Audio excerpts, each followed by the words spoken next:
Where you go, I go. What you say, I'll say, God. And what you pray, I'll pray. And what you pray, I'll pray. Where you go, I go. What you say, I'll say, God. What you pray, I'll pray. So Jesus came across Simon Peter and he said to him directly, "Follow me." And the Bible says that Simon Peter dropped what he had and he followed him. Literally, he dropped what he had, what he was in possession of, and he followed Jesus. He didn't say, "But I had to do this, but I have to do that." The obedience was there immediately. Will you deny yourself, as the Bible says? To deny yourself, to follow Jesus, to truly let go of everything that you have and that you do and that you believe that you are in order to follow him. Follow him in a way that you take up his principles, you take up who he is, you watch his moves and his steps and you follow in them because of the fact that you believe that what he does is what's best for you, that what he is who you should be. That is what it means to be an actual Christian, to be Christ-like. And the only way you can be Christ-like is to follow in his footsteps. Think about just one thing, just anything, one thing that's invisible, something that you don't see, but it affects you or impacts you every day of your life. Let's talk about the wind, right? Imagine a November day, a windy day, right? You look outside and you see the trees blowing. You don't see the actual wind, but you see the effect or the impact that it's having. And what it does is it informs your decision about what you're probably going to wear that day, right?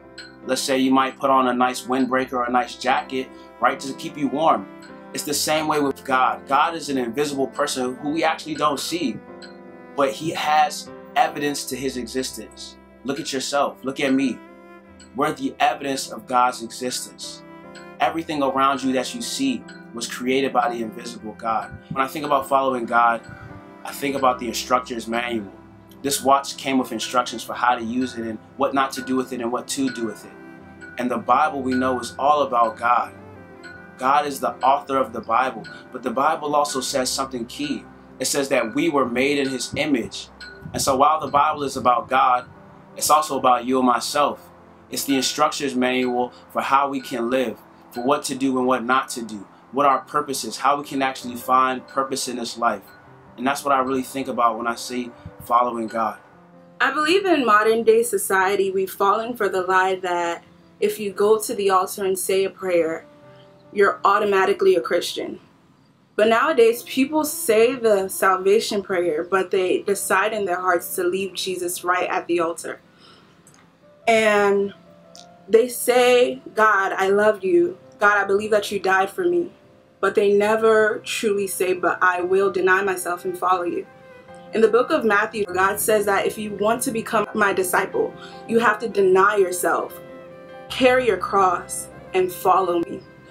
In this Christian world that we're living in, we have to learn how to deny ourselves, deny our worldly passions, deny our lust, our pride of life, everything that this world has to offer. We have to literally shove it aside and say, "God, I choose to follow you." And when God says, "Follow me," he actually means it. And when you think about when you're following something, let's say like a child following his dad, following the steps of his dad, he starts to become like his dad because he follows him. When you follow something, you become like that thing you're following because that is what your focus is on. So when God says, "Deny yourself, pick up your cross and follow me," he's saying, let those things go. And when you follow me, you start to become like me. Because that is now what your mind is focused on. What you're fixated on is God and only God. So you have no choice but to become like God. Following Christ means love, humility, patience, forgiveness, long-suffering, endurance, a crown of life at eternity. It means being silent before God, but outspoken before men, for God. It means being humble. It means being patient. It means being full of grace and mercy. It means being filled with the Spirit of God. Jesus only did what he felt you do, and he would only say what he heard you speak. He would only move where he felt you lead, following your heart, following your spirit.